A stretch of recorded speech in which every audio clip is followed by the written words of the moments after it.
ये NCERT exercise 5.1 का question number 30। पिछले वीडियो में आपको 29 तक सवाल बता चुके थे। ये 30 नंबर सवाल है। पता है कि find the values of a and b such that the function defined by f x equal to is a continuous function. मतलब आपको इस सवाल में पूछ रहा है कि यदि ये फंक्शन जो है एफ एक्स कंटिन्यूअस फंक्शन हो तो ए और बी का वैल्यू क्या हो। मतलब इसमें कंटिन्यूटी नहीं बताना है, इसमें दिया हुआ है कि फंक्शन कंटिन्यूअस ही है। यदि फंक्शन कंटिन्यूअस है तो ए और बी का क्या वैल्यू है। तो हम आपको बता चुके हैं। यहाँ पर ध्यान से एक बार फिर के देखिएगा कि ये जो सवाल है एफ एक्स, इसमें आपको देखना होगा कि कौन कौन से पॉइंट पर कंटिन्यूटी बता सकते हैं। तो हमने आपको बताया है कि x लेस देन a पर फंक्शन डिफाइन हो, x ग्रेटर देन a पर फंक्शन डिफाइन हो और x इक्वल टू a पर फंक्शन डिफाइन हो तो x इक्वल टू a पर कंटिन्यूटी बता सकते हैं। इस सवाल में यहाँ पर ध्यान से देखिएगा कि x लेस देन 2 पर फंक्शन का वैल्यू 5 है, x ग्रेटर देन 2 पर फंक्शन का वैल्यू ax प्लस b है और x इक्वल टू 2 पर फंक्शन का वैल्यू 5 है। तो x लेस देन 2 पर फंक्शन डिफाइन है, x ग्रेटर देन 2 पर फंक्शन डिफाइन है और x इक्वल टू 2 पर फंक्शन डिफाइन है तो x इक्वल टू 2 पर कंटिन्यूटी बता सकते हैं। अब यहाँ पर हम देखेंगे कि at x equal to 2 LHL निकालेंगे। तो LHL का फॉर्मूला आपको बता चुके हैं, limit h tends to 0 f a minus h। और चूंकि a जो है वो जिस पॉइंट पर कंटिन्यूटी निकाल रहे हैं उसका वैल्यू है, तो यहाँ पर 2 पर निकाल रहे हैं तो a का वैल्यू 2 हो जाएगा तो f2 माइनस h हो जाएगा। अब देखिए यहाँ पर 2 माइनस h है और 2 माइनस h का वैल्यू 2 से छोटा होगा और 2 से छोटा पर फंक्शन का वैल्यू 5 दिया हुआ है कि x का वैल्यू 2 से छोटा होगा तो फंक्शन का वैल्यू 5 होगा। और यहाँ पर हम लिख रहे हैं f2 माइनस h, तो ये 2 माइनस h जो है 2 से छोटा है तो fx का वैल्यू 5 होगा। जब fx का वैल्यू 5 होगा तो f2 माइनस h का वैल्यू भी 5 होगा, क्योंकि यहाँ पर जो x है उसका वैल्यू यदि 2 से छोटा होगा तो फंक्शन का वैल्यू 5 होगा। तो यहाँ पर x का वैल्यू 2 माइनस h हो गया और 2 माइनस h जो है 2 से छोटा है इसलिए इसका वैल्यू भी क्या होगा 5 होगा। तो f2 माइनस h का वैल्यू 5 होगा और चूंकि यहाँ पर लिमिट दिया हुआ है h टेंड्स टू 0, यहाँ h रहता तो हम लिमिट का मान रखते क्योंकि ये तो कांस्टेंट फंक्शन है, इसका वैल्यू सीधे क्या हो जाएगा 5। तो इसका LHL का वैल्यू कितना आ गया। अब RHL निकालोगे तो limit h tends to 0 f a plus h, फिर से यहाँ पर a का वैल्यू रख देंगे क्योंकि a वही पॉइंट है जिस पॉइंट पर कंटिन्यूटी निकाल रहे हैं। तो यहाँ पर a का वैल्यू 2 हो जाएगा तो f2 प्लस h हो गया। अब देखिए ये 2 प्लस h जो है 2 से बड़ा होगा और 2 से बड़ा पर फंक्शन का वैल्यू कितना है ax प्लस b, तो fx equal to ax plus b f2 plus h। यहाँ x है तो यहाँ x है, यहाँ पर 2 प्लस h होगा तो x की जगह पर 2 प्लस h रख देंगे तो a into 2 plus h plus b, इसका वैल्यू आ गया limit h tends to 0 f a into 2 plus h plus b। अब यहाँ पर चूंकि h है तो यहाँ पर लिमिट निकालेंगे, h की जगह पर 0 बैठा देंगे a into 2 plus 0 plus b, इसका वैल्यू कितना आ गया 2a प्लस b। तो LHL का वैल्यू है 5 और RHL का वैल्यू आया 2a प्लस b। अब निकालना है कि f2 का वैल्यू क्या होगा। तो यहाँ पर दिमाग यहाँ पर देखिएगा कि x का वैल्यू 2 से छोटा है या 2 के बराबर है, वैल्यू कितना है 5, तो f2 का वैल्यू भी यहाँ पर कितना हो जाएगा 5। तो f2 का वैल्यू 5 है तो LHL निकाल लिए, RHL निकाल लिए, f2 निकाल लिए। अब चूंकि सवाल में दिया हुआ है कि fx कंटिन्यूअस है x इक्वल टू 2, fx जो है x इक्वल टू 2 पर कंटिन्यूअस है तो LHL का वैल्यू RHL का वैल्यू f2 का वैल्यू तीनों इक्वल होगा। तो LHL का वैल्यू 5 आ रहा है, RHL का वैल्यू 2a प्लस b आ रहा है और f2 का वैल्यू 5 आ रहा है। तो यहाँ से एक इक्वेशन बनेगा 2a plus b equal to.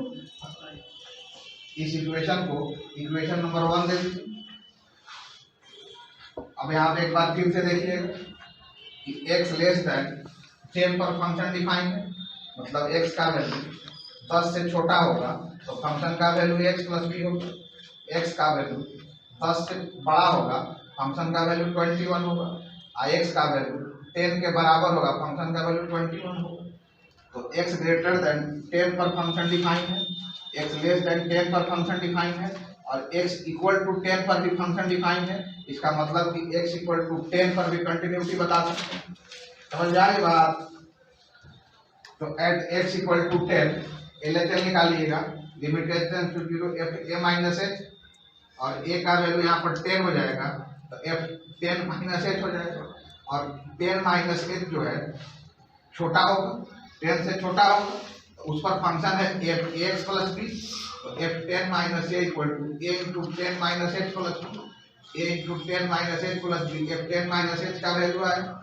अब यहाँ पर इसका लिमिट निकालेंगे तो h की जगह पर 0 रख देंगे, 10a प्लस ये आपका आ गया LHS, और RHS निकालोगे तो limit h tends to 0 f a plus h, a का वैल्यू 10 रखेंगे, limit h tends to 0 f 10 plus h, और f 10 प्लस h का वैल्यू 10 से अधिक होगा, और 10 से अधिक और फंक्शन का वैल्यू 21 है तो f 10 प्लस h का वैल्यू भी 21 होगा, क्योंकि 10 प्लस h जो है 10 से बड़ा होगा।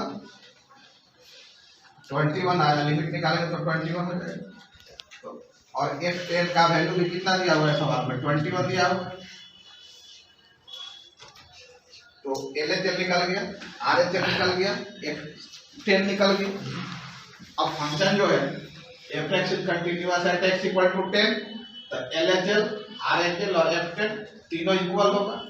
LHS का वैल्यू 10a प्लस b है, RHS का वैल्यू 21 है, f10 का वैल्यू 21 है।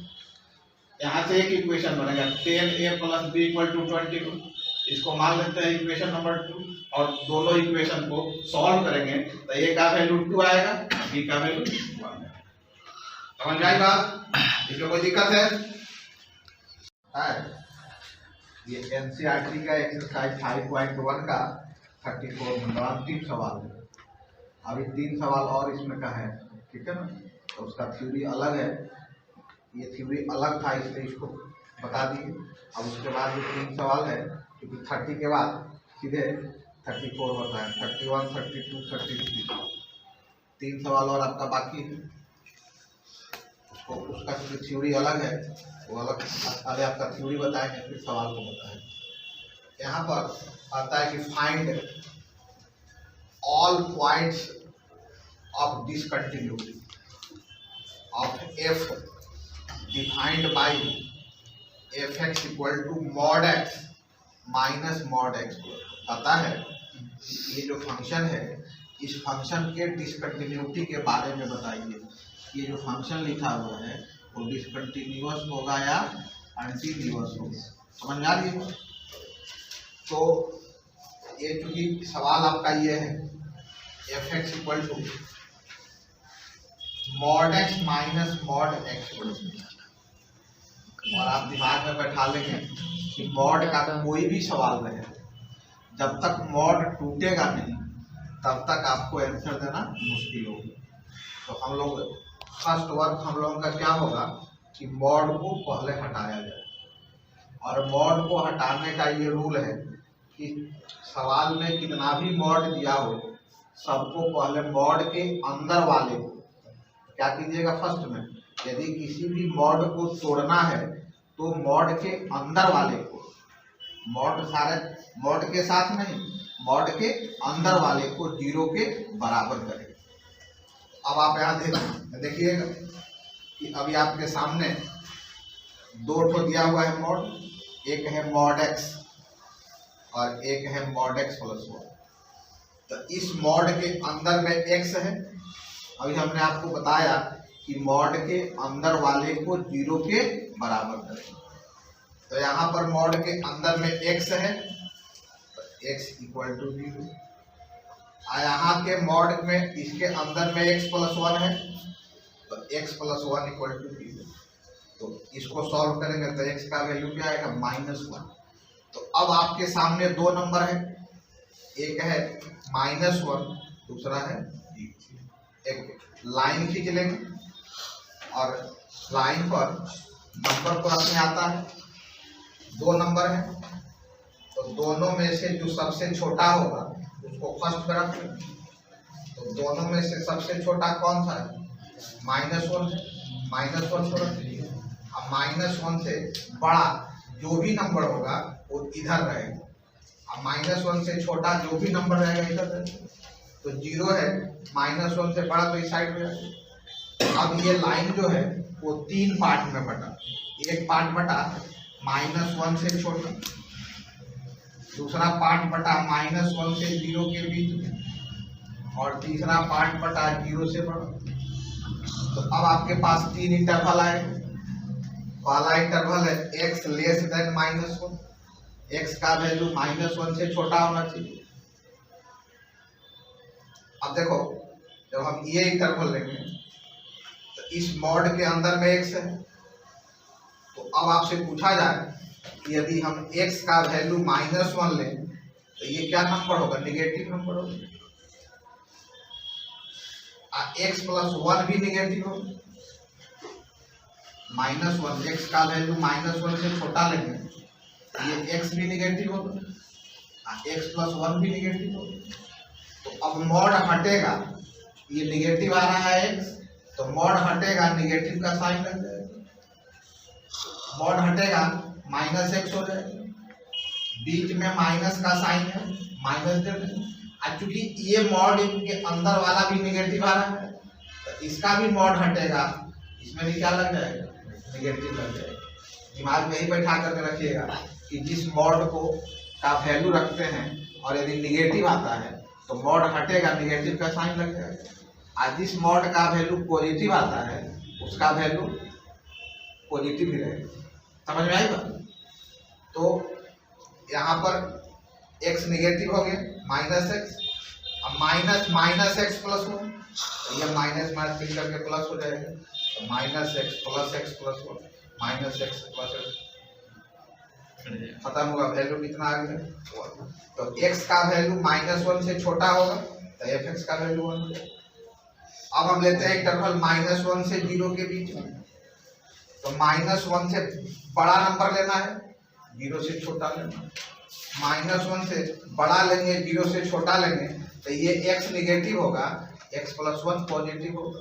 तो जब x निगेटिव होगा तो मॉड हटेगा, निगेटिव साइन लगेगा। x + 1 पॉजिटिव होगा तो मॉड हटेगा, निगेटिव साइन नहीं लगेगा। तो -x + 1 तोड़ेंगे इसको, तो -x -x -1, -x -x -2x -1, तो इसमें आ गया fx का वैल्यू -2x -। अब केस नंबर 3 लेते हैं, x ग्रेटर देन, तो तीसरा x का वैल्यू 0 से बड़ा होगा। तो जब x का वैल्यू 0 से बड़ा होगा तो ये भी पॉजिटिव होगा और ये भी पॉजिटिव होगा। तो ये मॉड हटेगा तो ये x हो जाएगा, और ये मॉड हटेगा x + 1 हो जाएगा। तो x -x + 1, तो x -x -1, -x से +x खत्म हो गया, वैल्यू कितना आ गया? -1। तो देखो तीनों केस में 3 वैल्यू आ रहा है। तो fx का वैल्यू 1 आ रहा है, fx का वैल्यू 1 आ रहा है, इस इक्वल टू का चिन्ह। तो देखिए यहाँ पर फंक्शन लिख लेंगे, -1 यहाँ भी है, -1 यहाँ भी है। तो यदि इक्वल का चिन्ह यहाँ लगाएंगे, इक्वल का चिन्ह यहाँ नहीं लगाएंगे, और यदि यहाँ लगाएंगे तो यहाँ नहीं लगाएंगे, मतलब दोनों -1 में से किसी एक ही जगह पर लगाएंगे। तो हम यहाँ पर इक्वल का चिन्ह लगा देते हैं। x लेस देन 0 है, यहाँ भी है 0 और यहाँ भी है 0, तो इक्वल का चिन्ह यहाँ लगाइएगा तो यहाँ नहीं लगाइएगा, यहाँ लगाइएगा तो यहाँ नहीं लगाइएगा। तो हम इक्वल का चिन्ह यहाँ पर लगा देते हैं। अब फंक्शन आपका ये हो गया जिसका कंटिन्यूटी निकालना है। -1 पर कंटिन्यूटी बता सकते हैं, 0 पर कंटिन्यूटी बता सकते हैं। -1 पर कंटिन्यूटी निकालिएगा, LHS निकालिएगा, limit h tends to 0 f a minus है, a का वैल्यू -1 रखेंगे, -1 है, और चूंकि x का वैल्यू -1 से छोटा होगा तो फंक्शन का वैल्यू 1 होगा। देखो यहाँ पर दिया होगा fx = 1, f -1 - h = 1, इस f -1 - h का वैल्यू 1 आया, लिमिट का वैल्यू 1 हो जाएगा। RHL निकालेंगे, limit h tends to 0 f a plus h, a का वैल्यू -1 रखेंगे, एफ -1 प्लस एच, और चूंकि एक्स का वैल्यू -1 से बड़ा होगा तो फंक्शन का वैल्यू ये दिया हुआ है -2x -1, तो fx equal to -2x -1, f -1 plus h equal to x की जगह पर -1 प्लस h रखेंगे तो -2, और x की जगह पर -1 प्लस h रखेंगे तो -2 इंटू -1 प्लस h -1, तो इस फंक्शन का वैल्यू आ गया 2 इंटू -1 प्लस h प्लस 1, और इसका लिमिट निकालेंगे तो जहाँ h है वहाँ 0 रख देंगे और सॉल्व कर देंगे, वैल्यू कितना आ जाएगा 1। LHL RHL निकल गया। x का वैल्यू -1 के बराबर होगा तो फंक्शन का वैल्यू 1 होगा, तो f -1 का वैल्यू कितना आ गया 1। तो अब हम LHL भी निकाल ली, RHL भी निकाल ली और f -1 भी निकाल ली, अब तीनों का वैल्यू हम देख रहे हैं कि इक्वल आ रहा है, इसलिए फंक्शन -1 पर क्या होगा कंटीन्यूअस होगा। समझ में आई बात। अब आप देखिए यहाँ पर एट x इक्वल टू 0 तो लिमिट LHL निकालेंगे 0 पर, तो limit h tends to 0 f a minus h, a का वैल्यू रखेंगे 0, 0 है -1 आएगा तो f 0 इक्वल टू -1, इसमें भी LHL निकाले, RHL निकाले और f 0 निकाले, तीनों इक्वल आ रहा है, इसलिए फंक्शन जो होगा वो क्या होगा कंटीन्यूअस फंक्शन। समझ में आ गई, आगे दिक्कत है।